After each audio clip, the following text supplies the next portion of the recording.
You're driving along, everything feels fine, then suddenly the ABS light pops up on your dashboard. Maybe your traction control light joins the party too. You run a scan, and it says wheel speed sensor or ABS sensor. But wait, aren't those the same thing? Not exactly.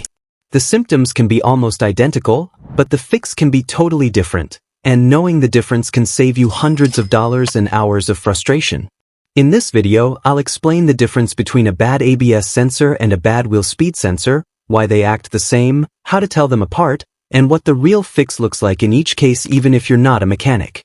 What do these sensors actually do? First, let's talk about what these sensors do and why they matter. Both the ABS sensor and the wheel speed sensor are part of your vehicle's braking and stability control systems. Their main job is to monitor the speed of each wheel and send that data to the car's computer. This helps with everything from anti-lock braking to traction control, electronic stability, and even cruise control on some models. Now here's where things get tricky in most modern vehicles. The ABS sensor and the wheel speed sensor are actually the same part. It's one sensor that performs both jobs. But in some vehicles, especially older ones or trucks, the ABS system might have its own dedicated sensor, while the wheel speed data is gathered by a separate sensor. So when a warning light comes on, it can be confusing because the symptoms are the same, but the problem might be mechanical, electrical, or even something else entirely. Common symptoms of both sensor issues. Let's talk about the symptoms, and they are almost identical whether it's an ABS sensor or a wheel speed sensor going bad.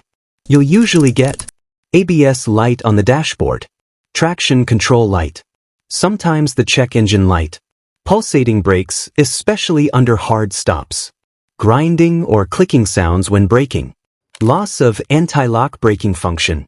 In some cases, speedometer glitches or cruise control not working. If you're driving and suddenly feel like your car is braking differently, like it's grabbing or pulsing when it shouldn't, or if the traction control keeps cutting in for no reason, chances are the car is getting bad speed data from one of the wheels. And this can be caused by either a faulty sensor or a deeper issue in the wheel hub or tone ring, which is why we need to dig deeper before just replacing parts. What makes the ABS sensor different?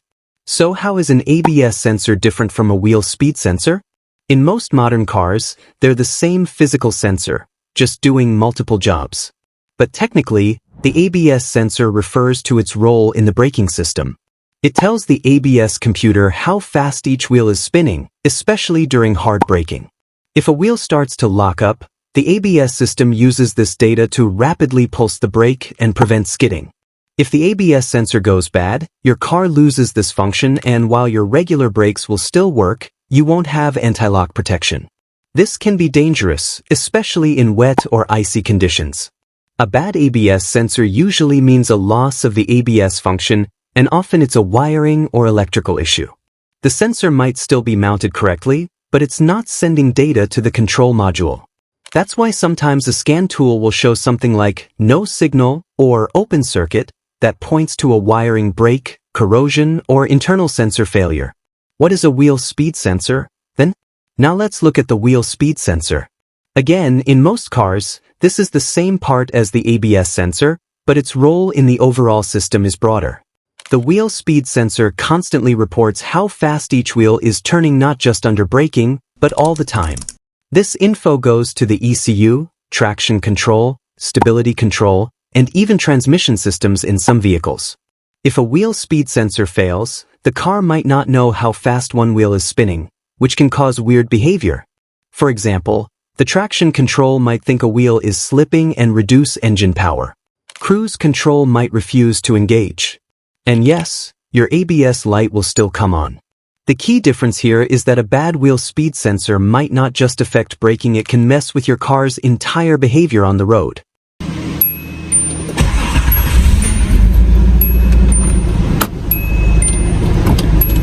How to tell which one is bad. So how do you tell what the real problem is? That's where a scan tool becomes your best friend. A basic OBD2 scanner might not be enough. You'll want one that can read ABS and chassis codes. Once you scan the system, you'll get a specific error code like C0035, left front wheel speed sensor circuit. C0040, right front wheel speed sensor. C0045, left rear wheel speed sensor. Codes like these help you figure out which corner of the vehicle has the issue.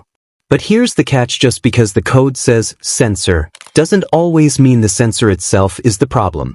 Sometimes the sensor is perfectly fine, but the tone ring, the toothed metal ring that the sensor reads from, is cracked, corroded, or missing teeth. Other times, the wiring leading to the sensor is damaged, especially in winter climates with lots of road salt. If the scanner shows no signal or intermittent signal, that usually means it's an electrical fault. But if the signal cuts in and out while driving, or only appears under certain conditions, you might be looking at a mechanical issue, like a dirty sensor tip or a damaged tone ring. The totally different fixes. Here's where things get interesting. If your issue is with the ABS sensor wiring, you might be able to fix it with something as simple as cleaning the connector, fixing a broken wire, or replacing the sensor itself. It's usually a plug-and-play part, mounted with one bolt and a simple connector. You can do it in under 20 minutes if you've got basic tools. But if your problem is with the tone ring, or if the sensor is built into the wheel hub assembly, then the fix is very different. Some tone rings are press-fit onto the axle and can be replaced separately. Others are built into the wheel bearing or hub, which means you need to replace the whole hub assembly. That's a bigger job and can cost more, especially if you have a vehicle with ABS sensors integrated into the hub. So even though the symptoms look the same on the dash, one fix might cost you $25, and the other might run you over $300, plus labor, if you're not doing it yourself. Avoid guessing, always inspect first. The biggest mistake people make is assuming the code means the sensor is dead, and they go out and buy a new one, only to find the issue is still there. That's why it's so important to inspect the sensor, check the wiring for damage, look at the tone ring, and use live data if your scan tool supports it.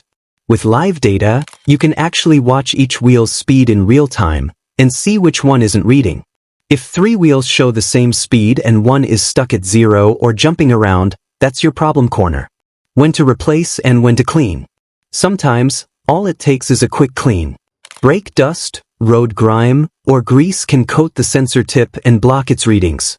A quick wipe with a clean cloth or a blast of sensor-safe cleaner might bring it back to life. But if you see damage to the wiring, corrosion in the connector, or the sensor itself is cracked, then replacement is the way to go. And again, don't ignore the tone ring.